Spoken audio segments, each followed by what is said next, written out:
Okay, hi everyone. I'm doing a video to explain the room perspective project, and I'm going to change a little bit of the assignment just because I think it's more comfortable for me to teach and for you to understand. So let's talk about, first of all, what we need is a pencil, an eraser, and a ruler. It might be helpful too to take a photograph of some room in your house, and I'll talk about that in a moment. I've used my 11 by 14 pad. I have it turned vertically. What I'll probably do is make it a square format, but you'll see if that works or not. So I'm going to make it 11 by 11. So I'm just measuring down 11. I'll make my line here, and this is going to be my picture plane. So the paper is actually going to be 11 by 11.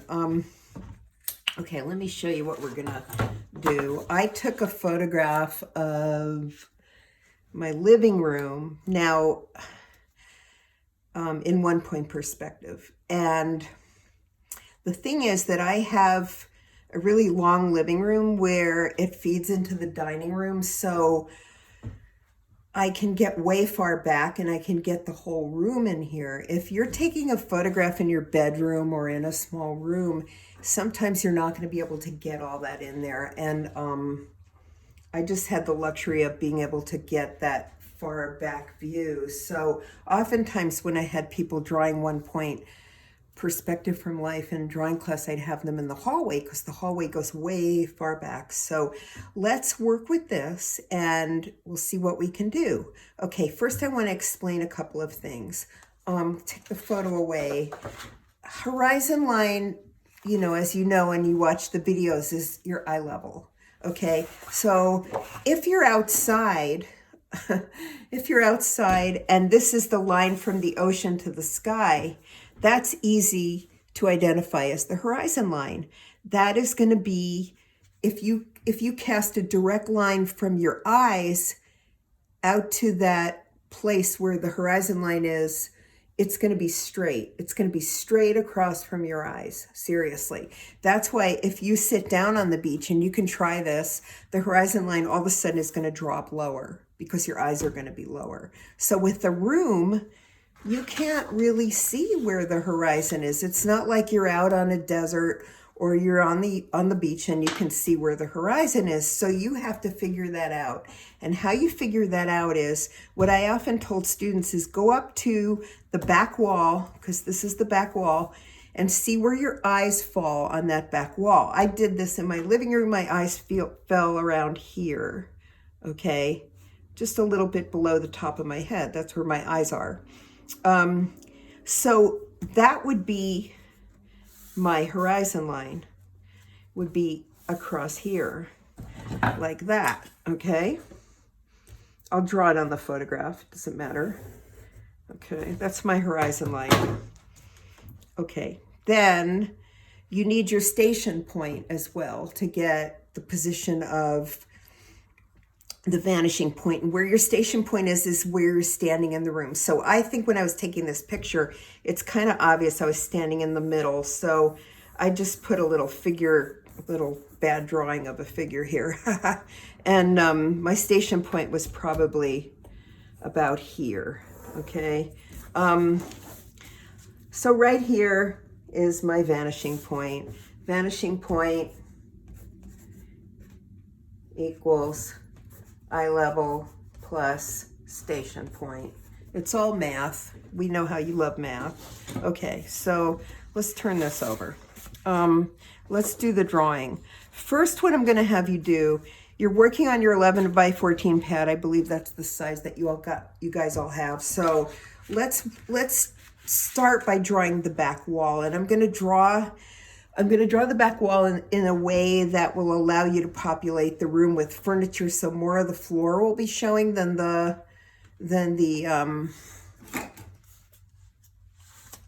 ceiling. So I think, considering that this is 11 inches, I think I'm going to make the bottom of the back wall I'd say 4.5 inches. So go ahead and get your 11 by 14 page. You can follow along with me and you can draw a line that's 4.5 inches down the page. Okay. I'm going to make this a little easy for you. Okay. Okay, so that's the line where the wall, the back wall, that's the bottom of the back wall. This is the floor, that's the back wall. Usually the back wall is a rectangle. It's not very often a square because a rectangle, you know, a square, if the back wall was a square, it would have to be, the ceiling height would have to be the same as the, anyway, the width, and it doesn't usually work that way. So I'm going to make the back wall 2.5 inches high. So you can measure it. Okay, so you start 2.5 inches is like here, 2.5 inches. God, I can't see where 2.5 inches is on this ruler. It's bad. There's a price tag in the way. Okay, 2.5 inches, great. 2.5 inches, great. So let's make it 2.5 by, we're going for a rectangle, so we'll make it 2.5 inches by, let's say 3.5. So we want to make it, I'm going to find the middle here, and then I'm going to make this 3.5 inches wide. Okay. At this point, it doesn't matter. Yeah.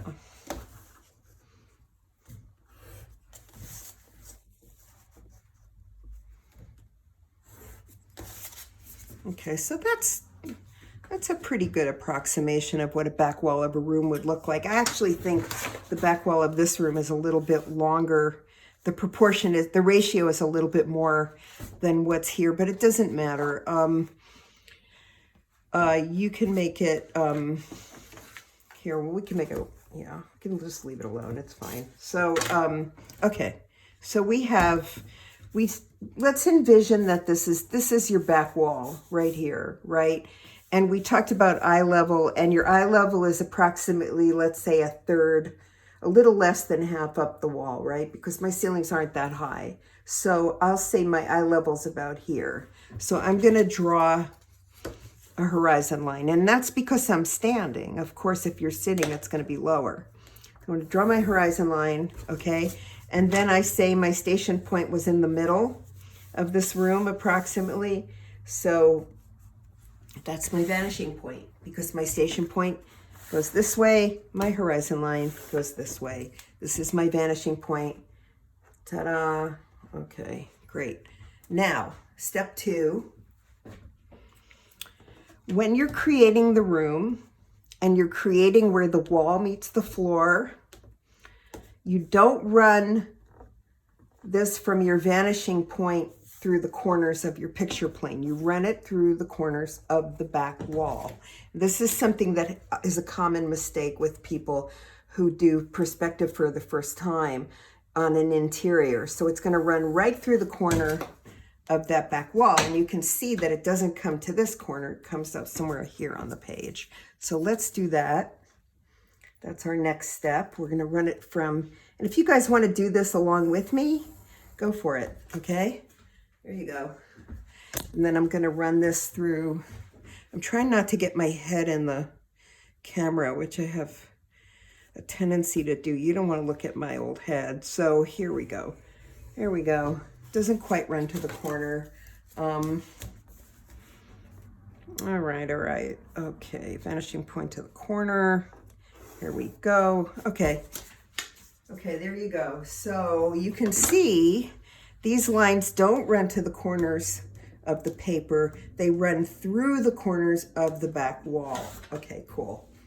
All right, so I'm just gonna erase some lines here so we don't get confused. I made these pretty dark so you could see them. Hard to erase. All right, okay. Anyway, let's say I want to put some furniture in here. Okay, I'm going to show you something. This is the side wall. This is the side wall. This is the ceiling. This is the floor. This is the back wall. 1 point perspective. This is the main characteristic.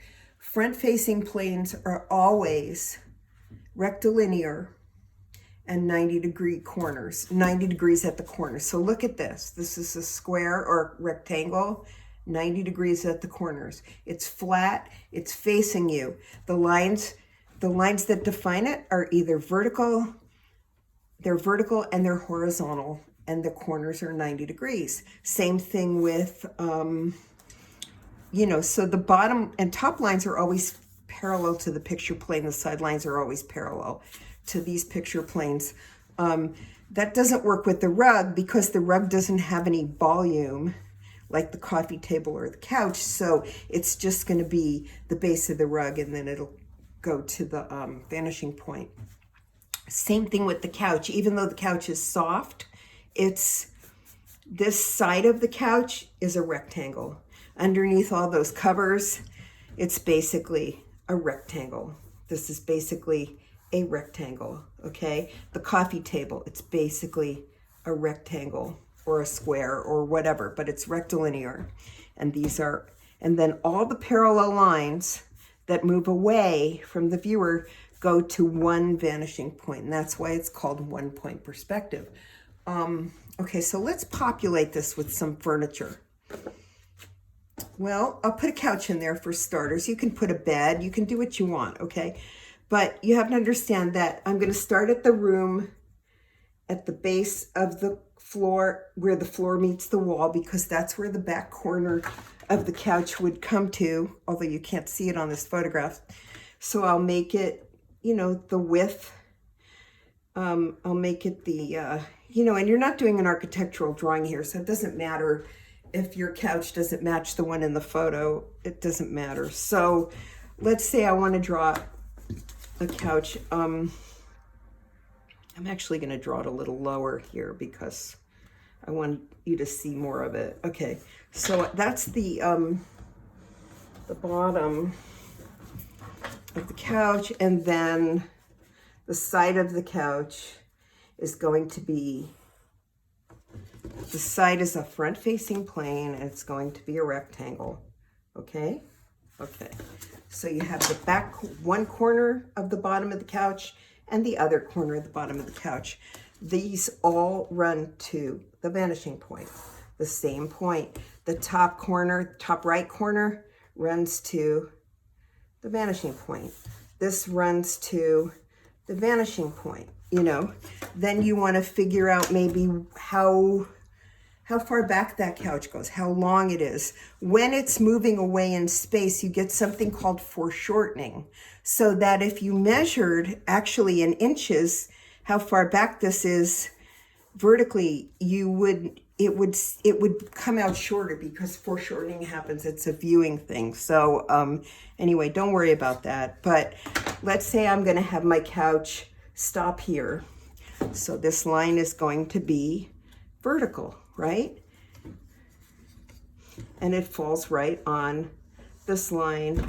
And then this is going to be horizontal.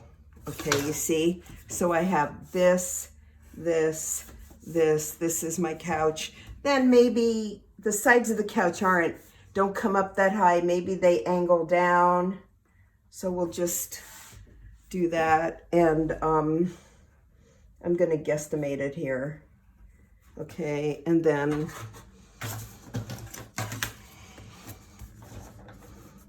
this would run to the vanishing point. Well, I guesstimated pretty good because it ends up in the same place. So then I'm going to erase this. Yeah, they have kind of a couch with sides, and maybe the back of the couch is, yeah, you know, and then maybe, maybe there's cushions on the couch or whatever, but that's my couch. You know, if it comes flush to the floor, if it has legs, then it would be the same thing. You'd figure out where the top of how far the legs come down, and these lines, if they're moving away from the viewer and they're parallel, run to the vanishing point. Okay, then let's say I want to put in a coffee table. I have to decide where the coffee table is. I have a coffee table here. I'll just make one up. And I think I'll put the bottom of the coffee table not quite at the corner of the couch because the coffee table's smaller. So I'll put it a little bit above that. But then again, it's going to be parallel to the picture plane. And all the sides are going to be 90 angles. So they're going to be 90-degree angles. They're going to be rectilinear. I'm making my coffee table now. Okay. I'm making the front-facing plane of the coffee table. I can alter that later. And then I'm going to figure out how far back I want the coffee table to go. And maybe here, because I want it to go a little bit before the couch ends. And then I'm going to run this to the vanishing point. There we go. And is my head in here? I hope not. Okay. Hold on. Here we go. Okay. There we go. So, a table, a couch. This wall had a fireplace in it, you know, so I could put the fireplace in there if I want to. I think the fireplace was further back, actually. The sides are straight up and down, and then I maybe goes up to halfway up the wall, so a little less than halfway up the wall. So I'm going to run that to the vanishing point, and that'll give me the, let's erase this so you guys don't get confused. Okay. That will give me where the fireplace is like this. And the fireplace is tricky because it's not flush with the wall. It actually comes out a little bit. So these front-facing planes, once again, will be a rectangle. See how that is? It's a little rectangle here, and then the top of the fireplace is here, and then this goes like that. Oh wait, sorry. I mean, this comes out like this. This is the inside part of the fireplace. So this tripped me up before, but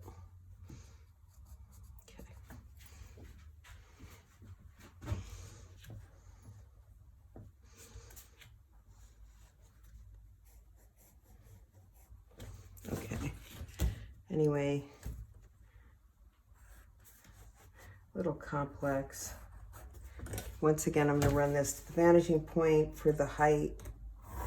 I have my fireplace. And then I can put stuff on it. Vases and flowers and whatnot. In this room, I have two-point objects here. Not my cat, but this one and this one, and the books on the table. And the assignment stated that there should be two-point objects in the room. I'm going to make this object a little closer over here since I have all this space down here. So let's say for all intents and purposes, there's a 2-point box here. I just want to show you some things about 2-point perspective. The truth is, okay, there's the horizon line. This will eventually run to a vanishing point. When this angle keeps going and it keeps following along here, it will eventually, when it crosses with the horizon line, be one of your vanishing points for the 2-point perspective. Same thing with this. When you put the ruler against here and you angle it up here, eventually it's going to become your second vanishing point. But that's great in theory. If you're doing a drawing and you're trying to show the vanishing points for 2-point perspective, depending on how steep the angle of the box is, you might have the vanishing point way out there. Like you'd have to put 5 pieces of paper out, because I know I taught representational drawing at San Jose State, and sometimes I had to show people that's exactly what happens, or in beginning drawing, is that you put several pieces of paper, and it depends on the steeper the angle, the closer it's going to be. It's closer in it's going to be. The wider the angle, the further out the vanishing point is. So let's not worry about that. Let's talk about something else that would indicate 2-point perspective and that you'll be able to draw it and maybe it won't be a big headache. Okay. As the characteristics with 1-point perspective are, you have your rectilinear boxes and your front-facing planes are flat, okay? Bingo, right? With 2-point perspective, the thing that's closest to the viewer is the corner, and that's what we call the leading edge. The leading edge is the spine of the box that's closest to you, okay? So let's just put that here for the heck of it. I'm just going to make it up because that's what you're going to be doing. You're going to be making it up. So I'm going to put a box here, and that's the corner of the box that's closest to us.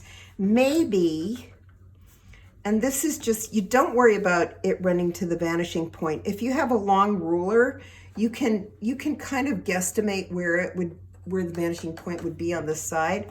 But let's say I'm going to put, this will be one side, and then this angle will be less steep, okay? If it's less steep, you'll see more of the side. If it's more steep like this goes up higher, you'll see less of the side. So these lines that go forward and, you know, that run, these lines, the back of the box runs parallel to the spine of the box, that leading edge, the corner, okay? Then these lines will converge to a vanishing point. So these parallel lines will converge. So the way to create the illusion of 2-point perspective is to make sure that this is a little greater than that. Okay, so let me show you what I mean. See how they're starting to converge? And like I said, you don't have to be a mathematician for this. You just have to kind of figure it out logically. It's like from here, this line goes up here. So when this line goes back, it's going to converge a little bit with that one. So that the length of this is a little greater than the length of this. See what I'm saying? And then again, this one will also converge. And this one will also converge. And so you have all these parallel lines running and they're all converging to the same vanishing point, okay? That's 2-point perspective. So you can go ahead and make a couple of things that are 2-point perspective in your drawing, and I hope that helps. I put some books here on the table in 2-point perspective. You see them? So I'll just pretend that I'm making my books, my pile of books, and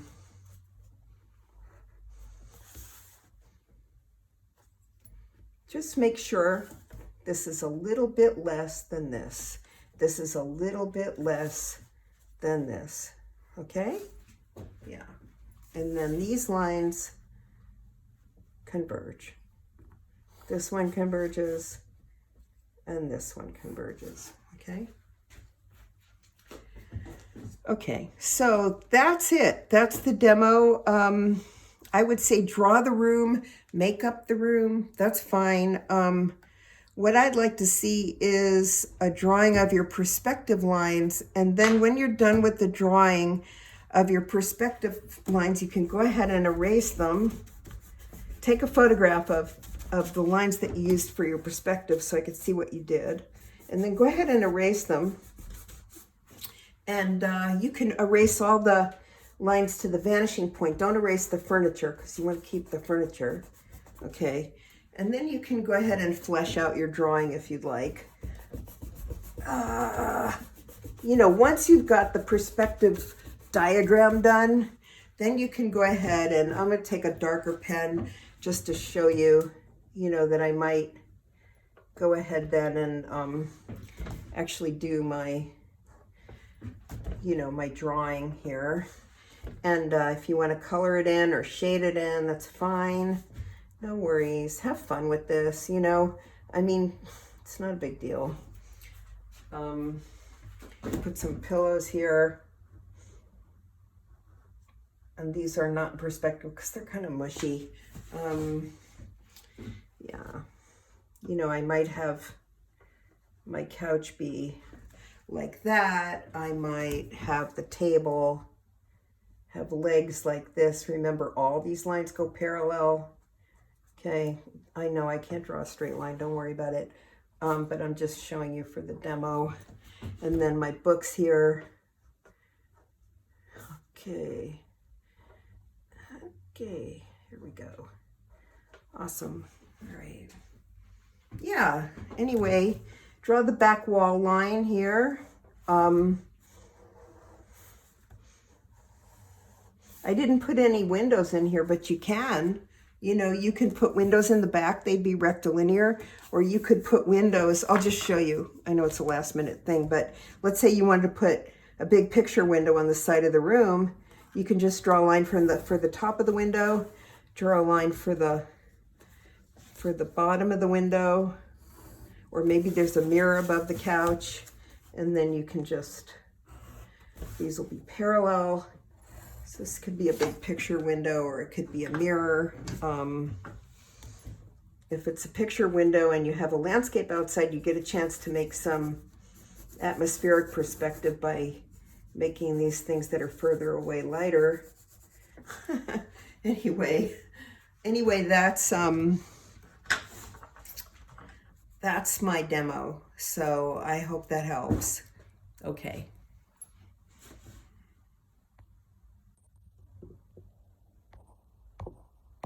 Oh,